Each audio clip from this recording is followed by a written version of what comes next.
Hello everyone and welcome to the Bacon Bosses podcast, Confessions of a Bacon Boss. This is where we share real stories from behind the scenes of bacon businesses.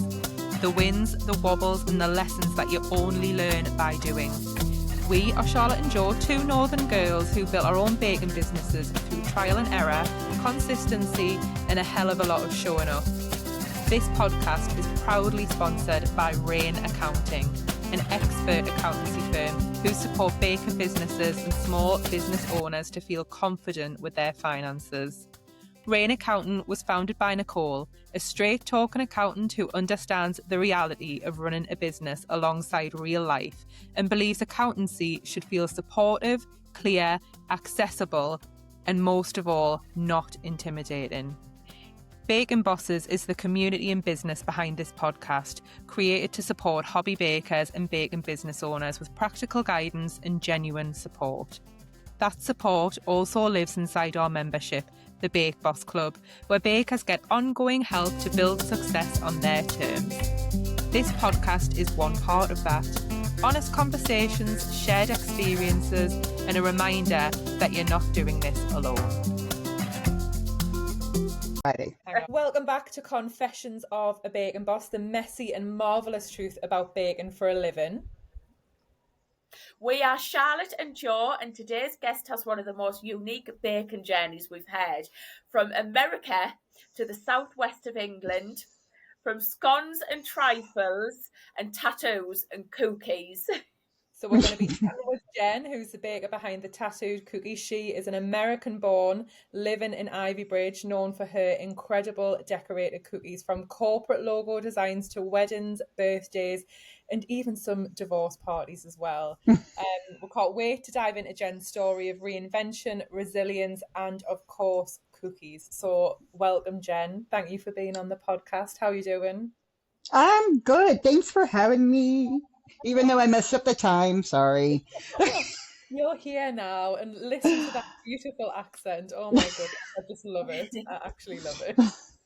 I think it sounds deadpan. Do what? Tell everyone where you're from. Oh, okay. So the short story is I am from Indiana in the Midwest. Not a whole lot going on in Indiana, but we're kind of the epicenter of Michigan, Illinois, Ohio, and Kentucky. So everybody converges in Indianapolis, especially Memorial Day weekend. That's the Indy 500. But originally, and where a lot of my sass and a lot of my baking roots comes from, is Tennessee. So I'm a Southern girl by heart. But my parents kidnapped me when I was 6 and moved me up to the north, and I'm still in therapy for it. So, oh my goodness, I love it. Love like where you've started from, and then you found yourself all the way over in our little island. I'm no man is an island. I'm an island. Yes, I live on an island. Like first I was landlocked, and now I'm like 20 minutes away from the ocean, and it's incredible. Yeah, it's quite crazy, isn't it? Well, we'll start every podcast with like a little bit light. So, what is your personal favorite cookie to eat, not just to decorate? Oh, my favorite cookie to eat? You know what? A snickerdoodle. I am a snickerdoodles fan from the word go. I love cinnamon, and there's just something about the texture, and I make them really big, and they're just fluffy and soft inside, and do you know what? I'm going to have a confession here as well. I've never had one. I know what I'm bringing to the in-person meeting. Yeah. I'll bring some snickerdoodles. Oh, they're fabulous. They're kind of cakey, but yet they're like wrapped in cinnamon sugar, but I use Demerara, so I get that really crunchy sugar on the outside. Oh my goodness. Make your tongue slap your brains out. That's my favorite expression. When it's good. American like thing, isn't it? Like, or are they English? I don't know. Because we do cinnamon on everything. I mean, if there's a space, we're gonna throw cinnamon on it, right? Like, I don't care what you're making. You could be making roast potatoes. Oh, look, there's a blank spot. Put some cinnamon on it. Like, it's just a weird American thing. but I'm going to celebrate the snickerdoodle because it's classic, it's simple. It goes back to a time when, people couldn't afford all the additives. It came out of the Depression, the Dust Bowl days. You barely had butter, and yet you're whipping up these just really nice cookies that give you that warm sense. And it's a beautiful time of year for it. It's just nice and warm. And if you want to kick it up a notch, you can add some of those other fall spices like cloves or nutmeg. Mhm. Oh, I think I'm it's sold a on a snickerdoodle. yeah, it's a nice autumn cookie. Yeah. Oh, Um, delicious. I think everyone's going to be, when they're listening to this, everyone's going to be Googling how to make a snickerdoodle and what does one look like, I think. or Yeah. or just contact me. I'll mail them out to you. See, there you go. Right. So every guest that comes on, Jen, shares a confession with us. So either something funny or shocking or like an honest story from your baking journey, or my favorite, a really awkward customer experience that you may have had, naming no names, of course. So what is your confession that you would like to make? I think Come. probably okay. So in my early days of baking, um, I I think probably my most outrageous was I totally faffed up a recipe, like totally. I don't even, to be honest, I don't even remember like what specifically I did, but just wasn't like it was underbaked, and I think I put in the wrong ingredient, and like I just totally took it to this big carry-in, and I just like played it off like it was supposed to be that way. And inside, like I was dying and I couldn't even eat it. Like Oh, it was goodness. like, I don't know. I think I put like too much cream of tartar or something in it, like one of those kind of starchy, but it was just like, yeah, I just played it off like, oh, it's supposed to be like that. Trust me, I love follow me. I'm delicious. Right. Like it was, it was just, yeah. And But when it's you sit there and you go, I'm so knowledgeable and I know what I'm doing. And like, yeah, I meant to do that. exactly. And if you've got the Yeah. confidence to just roll with it after you've done that, then people think, oh, yeah, it was meant to be like that. Fine. Right. And they're all going, oh, it must just be my taste buds. It tastes like really metallic-y. And I'm like, it's supposed to. I'm like, I don't know, bicarb soda, whatever it was. It was something that to me, like really set off the taste. But I was like, I'm not going to tell them I messed it up. Yeah, just roll with it. I love that. Roll with it. I don't know. I never did it again though. But Yeah, yeah, so that's my confession.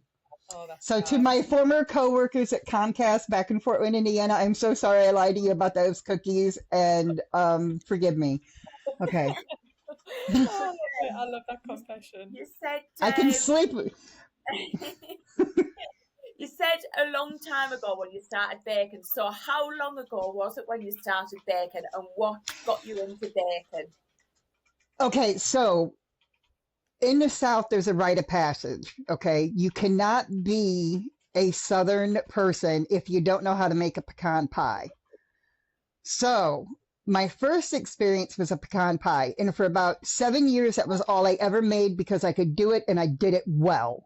Yeah. Right.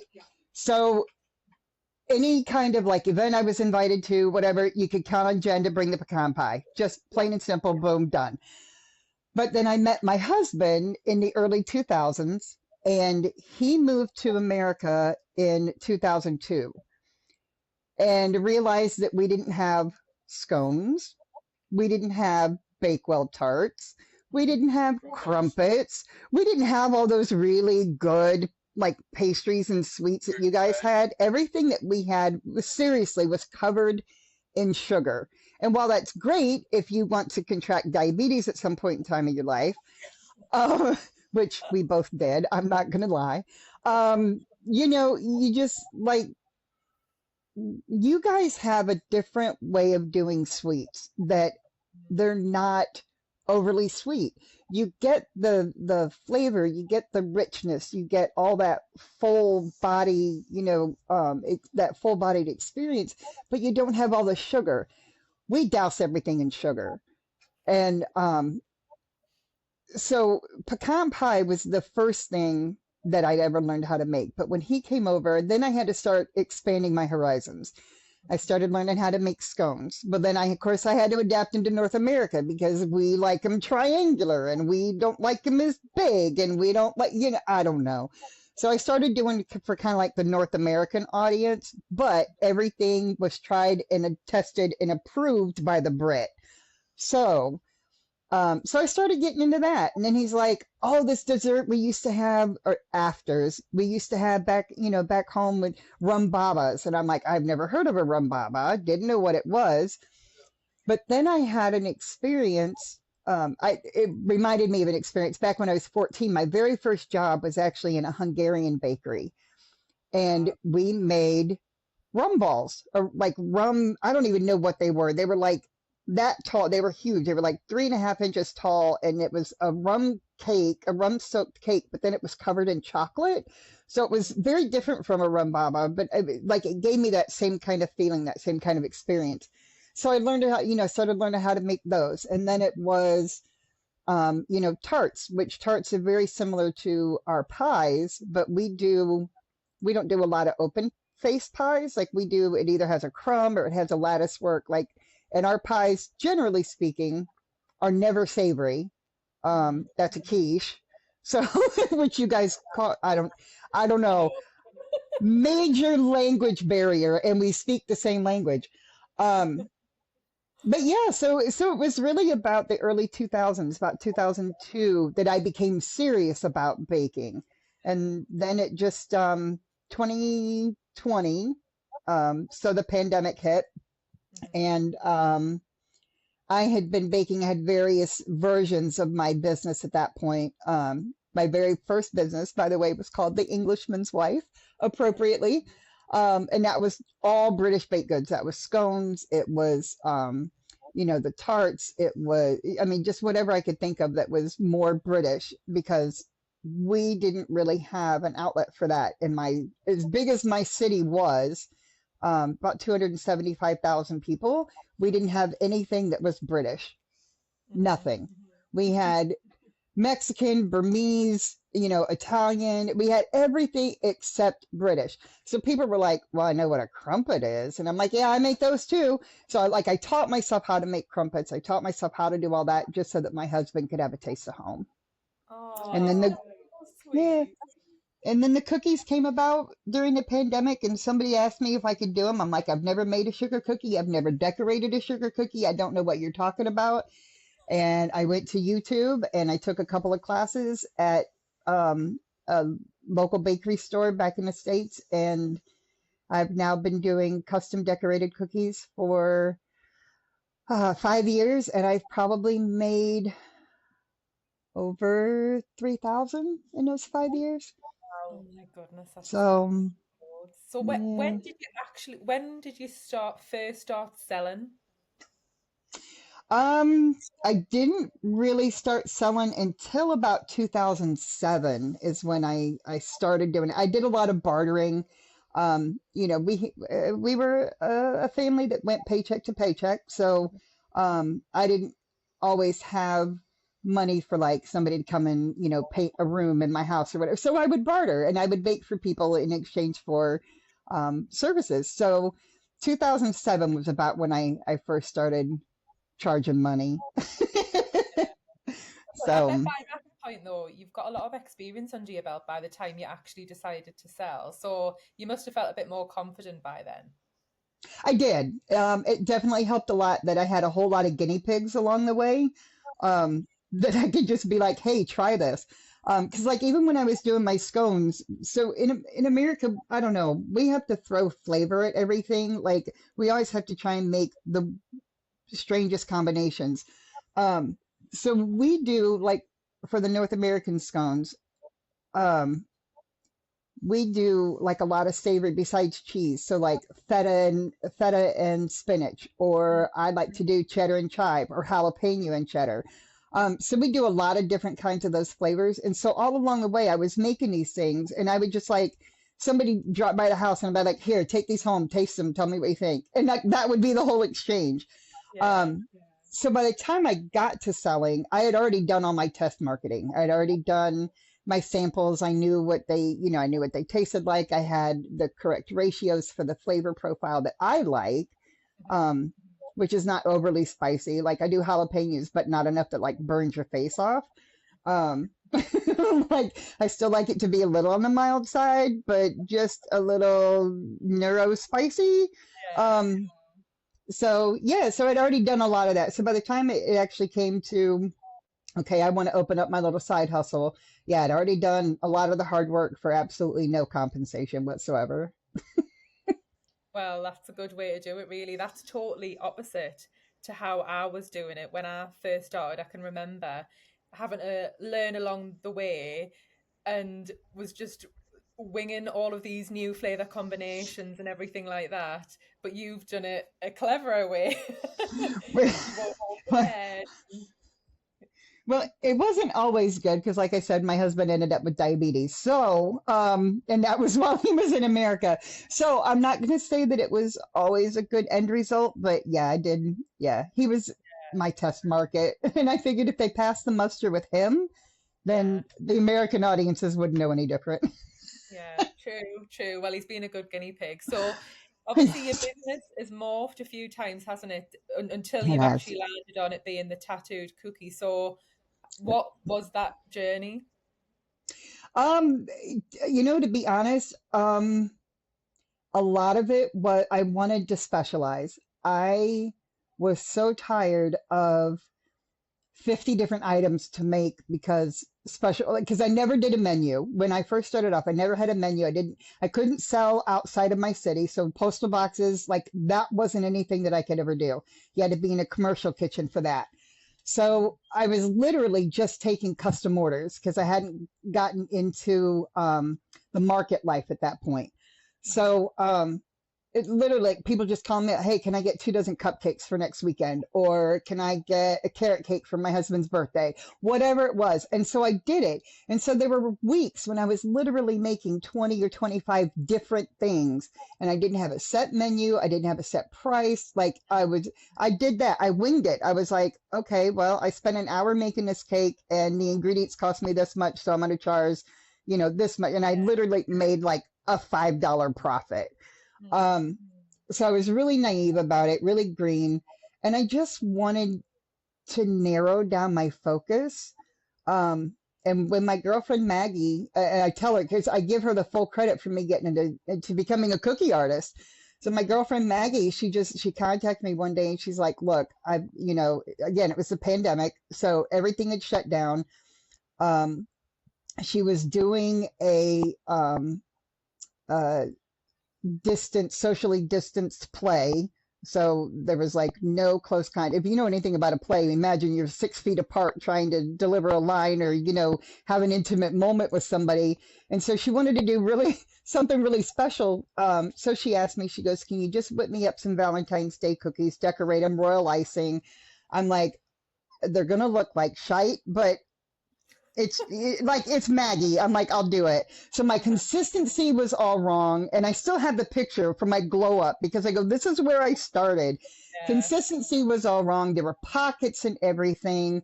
I covered up all my mistakes with sprinkles and like, it was just awful.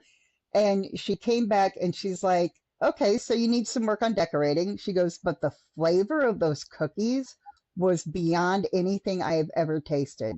And I was like, oh, okay.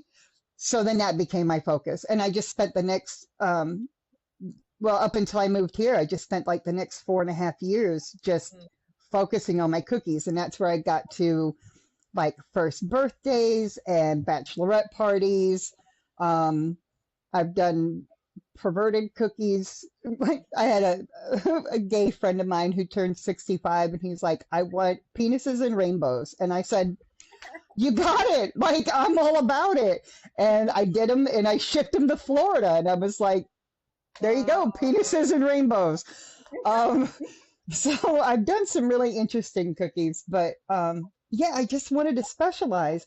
And then I got here And I've gone back to the exact same way it was in America when I started because I needed to do something to get my name out there. I was in a brand new country, brand new town. Nobody knows me from anybody, right? Like I'm just some weird person walking down the street with no teeth and an accent.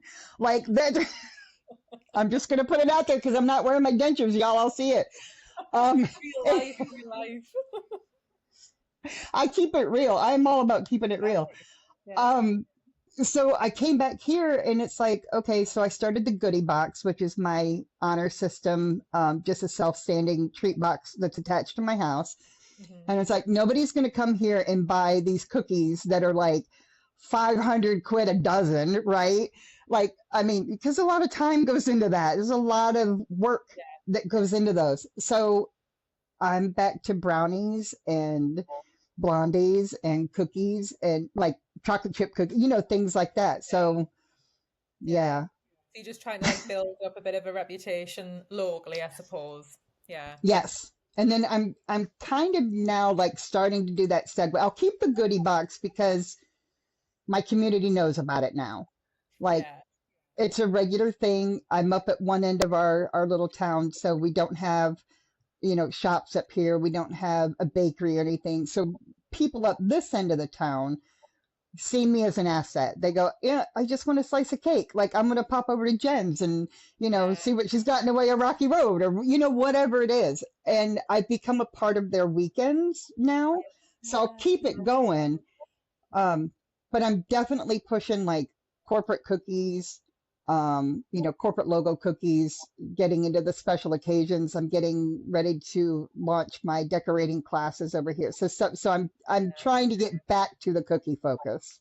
Yeah, it's a good, I always think though, something like that, like your little cake shed type thing, is a good way for people to try and see what you like before they invest any more money. So it's a bit of a leap, isn't it, on its own. It's like, they come and they try and then they get to know and like you a bit and trust you, and then they're like, boom, I'm going to book on a cookie class. Or they'll go to their employer and say, we need to order some corporate cookies. Or it's just a good door, isn't it?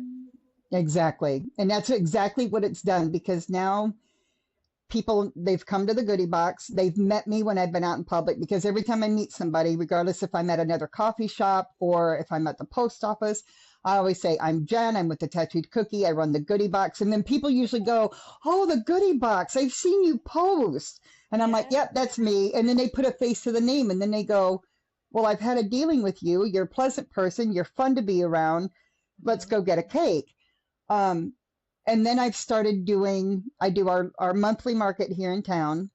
And then there's another industrial estate that's like repurposing that old building. It used to be an industrial machinery building, and now they're repurposing it like into a maker's area. And so I did a market up there, or a community day up there, and people were like, yeah, I've heard about you. I everyone talks about you, and it's done exactly that. It's built up that credibility. It's built up that trust. And now people come across town, or they're coming from the next town over, and they're like, yeah, I've heard all kinds of good things. Like I just had to come and try it. So it's funny because I don't know what you think, but a lot of bakers that we talk to struggle with how to make the sales, but something as simple as just introducing yourself, people often forget about.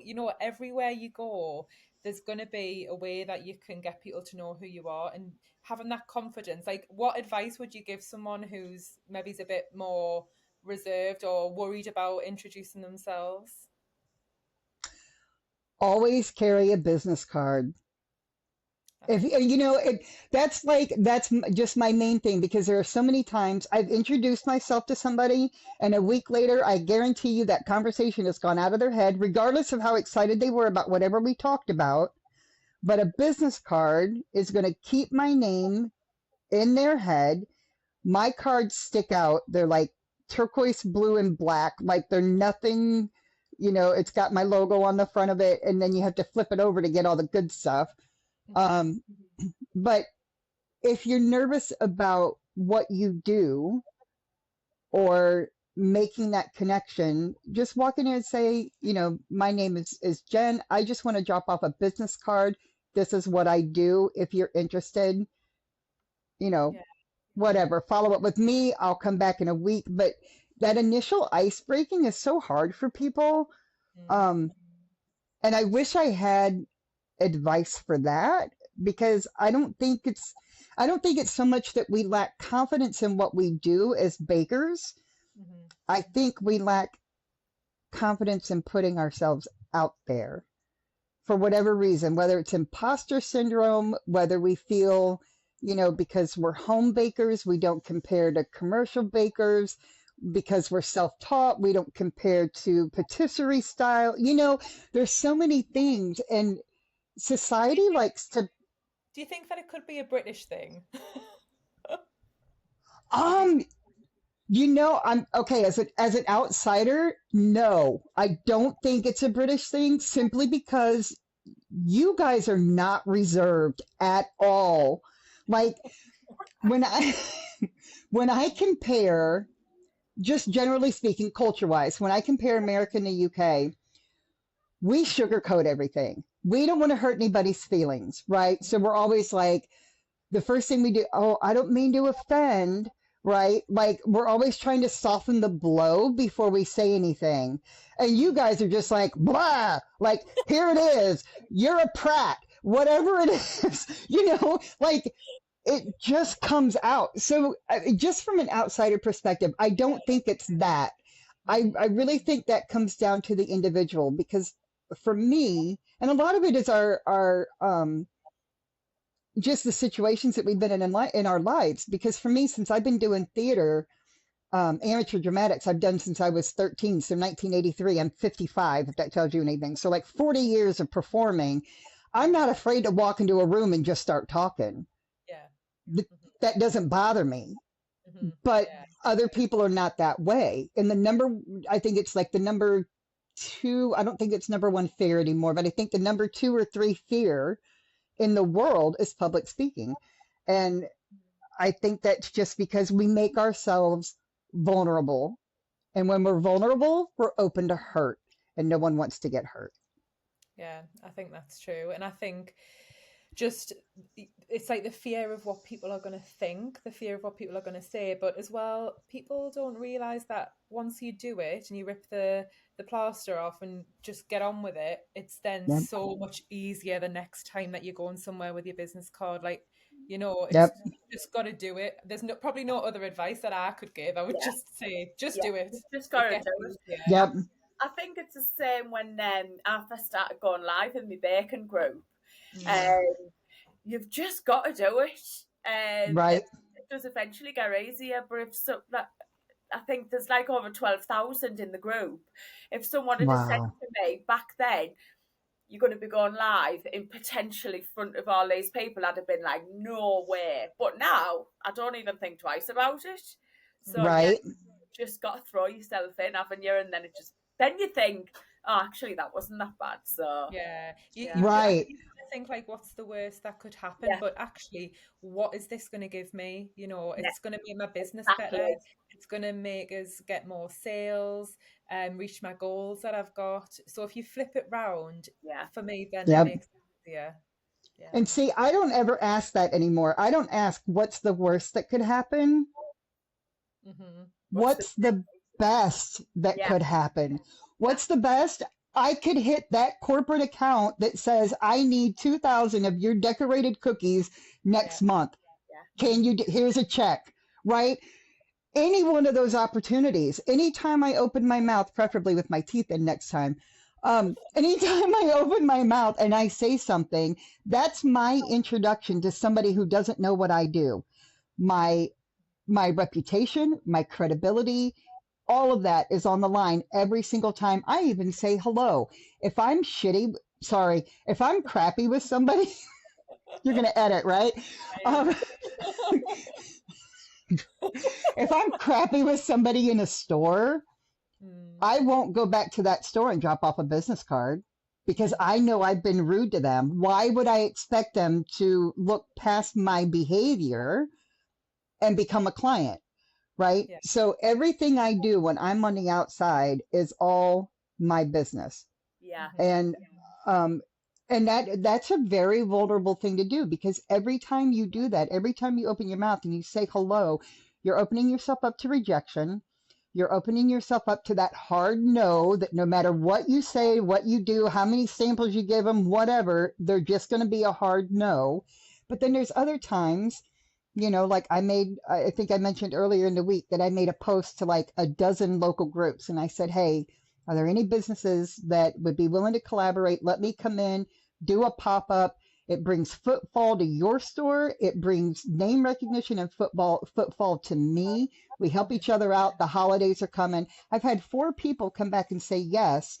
One of them is a bakery down in our town center that I've been hitting up for the last couple of months, dropping off business cards. Hey, do you want samples of my sugar cookies?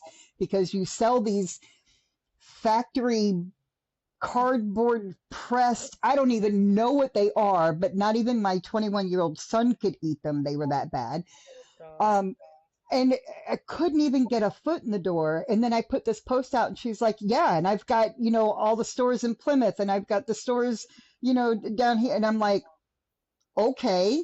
So, instead of looking at it as what's the worst could have happened or how bad could it be, how good could it be? Yeah. Yeah. What's the best that could happen? I love Sometimes you have that. to get the one no's post. to get Yeah, to you've got. the yeses, don't you? Yeah, you do. You have to be vulnerable to get people to say no, because it gets you closer to the yes. I love Right. that one post has got so many replies. So you're potentially like set up for the busiest season of the year. Yeah, I'm hoping. And then there's and another one that came out of that was there's another maker that's just going into a new space and she wants me to come in and do decorating classes and demos. So like I'm all and you know what? Shameless plug, I never would have done that had I not joined the Baking Bosses group. I never would have put myself out there. I'm just going to be honest about it. I wouldn't have done it because all the marketing, the social media, I hate it. Absolutely. I'm a baker. I'm not a marketing manager. I don't want to be on Facebook all the time. I have started to schedule my posts so that I don't have to be on Facebook all the time. Thank you, Joe and Charlotte. But I never would have done that. I never would have put myself out there. And just the support from the group, the support from you guys, the daily prompts that you give us of like what to look for. The daily prompts, it came out about visibility. That's what got me to make that post. The boot camp, the 30 things that we were supposed to do, like who we're going to contact, I've got like 45 things on there and I keep writing them down as I think of more. And I wouldn't have done that had I not taken that boot camp and gone on. Yeah, it's mad, isn't it? Like for anyone listening who doesn't know, me and Joe run a membership for bakers in business predominantly. There's a few people who haven't set up yet. Aimed at sort of doing different trainings around social media, visibility. Gosh, off the top of my head, I can't really think. We do all on the business side of things. It's like all the business, isn't it? But the community of bakers is what makes it, because you're being supported by everyone. You've got cheerleaders who really want to see you do the best, and everyone's sharing things that have worked for them. There's no competition. We're all bakers, but it's just a lovely community to be in. So obviously it's our pleasure, Jen, to have you in there. We were going to ask you about the Bake Boss Club, but you've already answered that, so that's I'm not as active in the portal as some of the others, but I'm making lists. I've got all these things. I've got a content calendar that's all made out. Like I want to get to some of the co-working sessions, but they're always on my busy baking days. Yeah. Waggy finger, but because I think that's important, and then we bounce off of each other, and it, what somebody suggests isn't going to work for everybody else. What I suggest isn't going to work for other people, and that's fine. But if you don't know that there's an alternative out there, you're always going to do things the same way you've always done them, and that may not be the best way. So I've become more efficient in a lot of my bakes just from like reading the comments that other people put in our chat. Joe, watching your lives, I thought my Mint Arrow Rocky Road was like perfection, and now I'm like questioning my life's choices. So So I'm like, I go back and I revisit these things and I'm like, okay, how can I kick this up a notch? How can I, just level it up a little bit? Yeah. Um, and all that comes from just sharing, from being part of a supportive community. And I've never seen anything like that in my life ever. Oh, Oh, thank you. So we it's do love it, don't we? Amazing. We do. Right, we've got a few quick fire questions for you, Jen, where we'll just say the sure. question and you fire the answer out. Right. Oh So, God. Okay. what is the last bake that you completely messed up? Apple crumb or no, raspberry crumb bars fell Oh, apart. Absolutely. My base was soggy. It was horrible. Yep. I gave them to my husband. so apart from what the cookies that you just told us about for your friend's birthday, what are the weirdest cookie designs that you've ever done? Um, am I allowed to say this? Go I did, I did, I did a snip snip hooray, which is a vasectomy. Yeah, I would say that's probably one of my favorites. Little sperms and yeah, Yeah, sutures and yeah, that was some probably my favorite set. yeah. Yeah, I um, like the novelty ones. But yeah, they are fun, aren't they? What is one bacon trend that you would happily see disappear?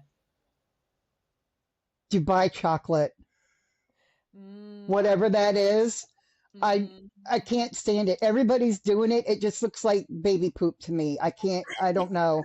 Yes, it just looks odd, doesn't it? It's not Yeah, when I just look at it, I know you can't sort of feel the texture just from looking at it, but it just looks like straw as well. You know that stuff that goes Yeah. in it. yep, yeah. I can't. No. Yeah, no, Bye. I can go there. Yep. What is one go-to tool that you could not live without for cookie decorating? My projector. Oh, yes, it's a I how-to. could. Yeah, I gotta have my. I'm not an artist. Mhm. Absolute cannot draw to save my life. If it were not for using my projector to be able to get my outline, yep, Yeah, my projector. I won't. And I'm not ashamed to say that I use a projector. I use a projector. yeah, I think Absolutely. And I got the biggest one, Kodak Luma 350, man. I wasn't taking any chances. I think I've seen on some of the TikTok videos, but before then, I didn't realize that that's how people actually did it. I just thought Yeah. everyone was amazing at doing this like icy free hand. Yeah. No. If you don't have a projector, you can also do a trace on parchment paper. So you do your design in edible marker and then you flip it over and trace it like onto your cookie. Yeah. Yeah. Trust me, there are not that many people that are that talented in drawing. See, look, you don't know these things. See, I Yeah. don't do cookies, so I'm always thinking, wow, they're amazing. But there's so many tricks behind the scenes. Yep. Yep. My projector, number one tool. As soon as I got here, because my projector back home broke right before, like as I was moving. So I was like, okay, good timing. But yeah, I just got here and got the biggest projector. And now I found that it's actually too big for what I do. So I'm scaling down. But that's okay because we're going to use it to show videos on the wall. So, Oh, well, there you go, there you go. Right, Jen, what is a piece of advice that you would give to a baker who's still trying to figure out their niche? ooh, um, you know, mm, especially considering where I am right now and what I'm trying to do, try it all. You know what I mean? Try it all because you're never going to know. There are so many bakers that I see. I mean, like even within our group, okay? So even within our group, you take some absolutely excel at cookie pies, Hmm. right? The filled, no interest, can't do them, don't care, don't wanna, right? That's not my thing. Tried it once, it was way too much for me, Hmm. so I just don't do them. There are other people that are absolutely brilliant at brownies, but don't do so well with blondies, right? You don't know what you're going to excel at or what you're going to enjoy making. And if you don't enjoy what you're doing, it's a job. It's not a hobby. It's you know what I mean, let me get that. Let me if you don't enjoy what you're doing, it's work, Yeah, Yes. it's right? like a chore, isn't it?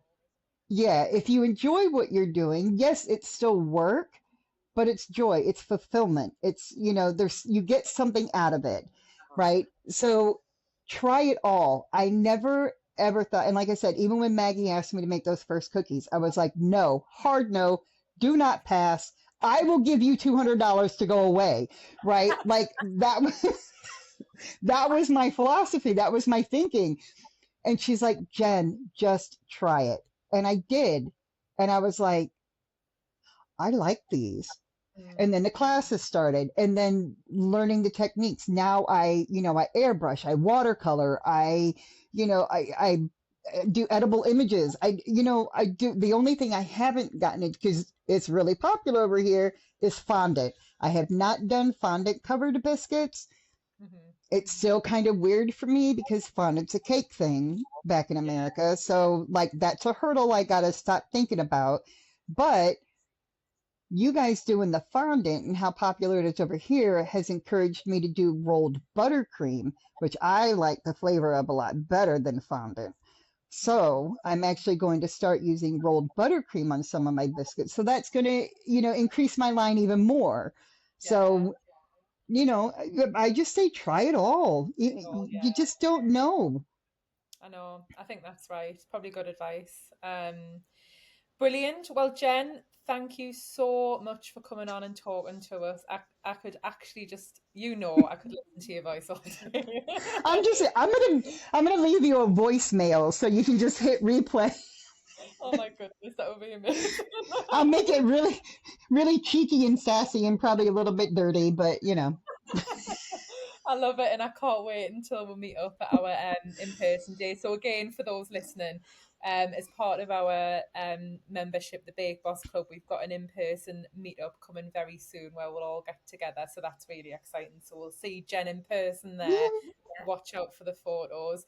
But thank you so much for sharing your story and what's happened to get you to where you are in your business now. So where can people find the Tattooed Cookie if they want to order something or book one of your classes?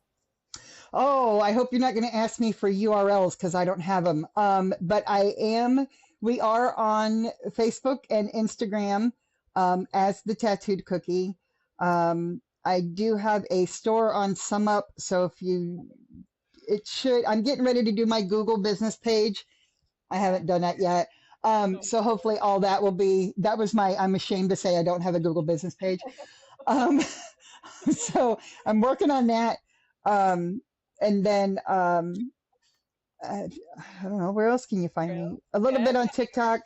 Oh, you're on TikTok as well.